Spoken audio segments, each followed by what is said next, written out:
know, I didn't know whether I should show it to them and kind of let them know what I was talking about, or whether I should do it Well, this way. I think that's a nice array right there. Pardon? You I can think see that's a enough nice of it. array. Well, I just wanted to let you know, this home is part of the Underground Railroad and the stagecoach, you know, traveling back and forth and through there. This town of Luther's Mills is actually a little town just over the New York State border, just out of the New York State into Pennsylvania, and on Route 6. And so this building was the tavern and stagecoach shop was built in 1846, I believe it was, and or 47, for that purpose. So this home, the stagecoach would come, and it would come into that. This is all a concrete basement here, and they would come to this home. I'm going to get down the right place to tell you about that, because this is just the front and the sides of the building. But they would come along here, and the stagecoach would have to stop here, and there's a door right here, and all the jail cells were down here in the basement. Oh, because they would carry people that were, Yeah. Criminals. yeah, oh, the bad men. People that didn't pay their bills, What? people that didn't pay their bills. Gas and all that kind of stuff. So they would have to be locked up in the basement of this place. And then there was also, you know, a kitchen down there so that the person could be there to cook their meals and feed them while they were staying. And the house itself had 7 bedrooms upstairs and 1 downstairs. And so the people would come in that were traveling on the stagecoach, and they could rent a room upstairs. And then they were, the first level would be the kitchen, and it was the bar, you know, like they have the tavern. Oh, yeah. And their meals could be cooked for them down there, but they could rent rooms upstairs as they stayed over. So that was what this home was built for, and that's what it did from 1847 till probably early 1860s. And that's when that kind of moved out of that territory where they didn't have the stagecoach anymore. And then, in probably about, I'm guessing on this because I do not have a record, couldn't find a record of when my grandparents bought this home. It was probably in, all their children were born there, and the first one was 1891. So they probably bought in the late 1880s. They bought this home. Yeah. So they had 5 children, so the house was plenty big enough for them, with 7 bedrooms upstairs, and there was 1 downstairs. Lovely home, it's still there. It's showing its age, of course. Someone bought it after my grandparents left there. They had families that lived in there. It was a farm. This is the barn, and had a lot of acreage. I forgot how much. Where was it? In Luther's Mills, Pennsylvania. Just a small town as you go Route 6 down through Pennsylvania. And they had,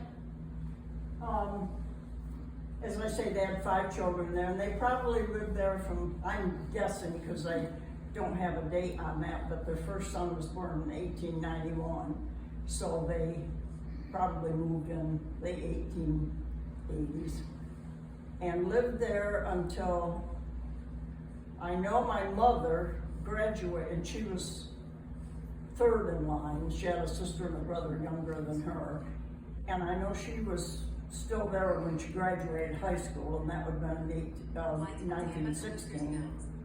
And then the other 2 kids were probably there till then. So they moved out after that time and bought a house in the little town. And my grandmother was a telephone operator. She had a telephone in her house, the exchange as they called it. And she took care of that for the rest of her years till she died in 1940. And that house, of course, that little house they lived in is still there in the town too. But this house had, I don't know how many families, and I'm not sure when the Fenners, which was a family we knew from that town, it was a brother and two sisters that never married. And they bought the place, and he farmed the land. And the girls were lived out, of course, by then. They were in there until, several years ago, they passed away. And the house is still there, and someone owns it. Don't know what to do with it after they bought it. It needs a lot of renovation now, of course. And it's a small town, so they have thought about refurbishing it, maybe having it like an Airbnb today where people could come and, you know. But it would take a lot of renovations. But I have been in that home. It's got so many unique things. You go in there and it's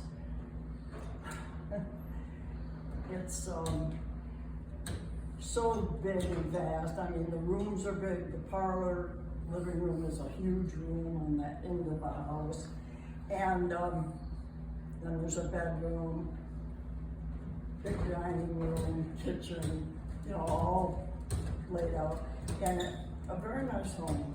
But as I say, to restore it, I don't know, so long to restore Looks it. like it would be listed as a historical place. Oh yeah, it's too bad. Actually, it should have been open. It would have been nice to open that, but it's such a small town. You know, I suppose they thought would people enough come, you know, traveling through there. It's just small country area. But I know my niece's, my oldest sister's daughter, Margaret, has always, she just goes and she's always stopping in to see it when she's out that way. And they've talked to her and her husband even talked about buying it, but I hate to see that place be gone. I would never see it anyway, but you know, it's got so much history, and not just because my family lived there, but because from all the way back, when you think of it being a stagecoach place, and I always think of watching Gunsmoke, and I think, oh, that's how they lived, you know, stagecoach. I wonder who come up with the idea to do it like that. I know. So That's what anyway, I'd like to know. It's yeah, and then so that's still there, and I suppose probably someday it won't be there. Mabel, is any of this on a historical? Oh, the town of Towanda, just down below there, less probably 40 minutes, 45 minutes. And they have, you can go in there and they have all the books and of this place, you know, of that little town. They have books in there that they keep under, you have to go in and they have to get them out for them. They don't have them in the library where you could just go and get them. But it looks like they have each one of these nice houses placed on there. It's still, Yeah, I don't know about that. I didn't think to ask Margaret if she knows whether they have like historical register. and they must. I would imagine Sure. they do in that town of Towanda. Yeah, because she goes down to that library and gets books out and reads about it again. don't they have several here in Smith County that's Yeah. placed under the Yeah, historical? there is. There's lots of houses here in Smith County. Oh, absolutely. That's registered. Yeah. So that it's just so much history to this place and this little town. And then my father's, actually, the town is named after my father's family, the Luthers. I mean, his name was Morgan, his last name, but his mother was a Luther. And that's all, the town changed its name to Luther's Mills when they built a grist mill on Sugar Creek. And they had a grist mill there for years. I mean, I think it was finally 1860 or something like that, that they. That within itself would be a historical site. Pardon? I said that within itself would be a historical. Oh, yeah, so that's gone, the grist mill's gone, of course, that, I think it burned in something like 1930 or something like that, they had to clear it out of there.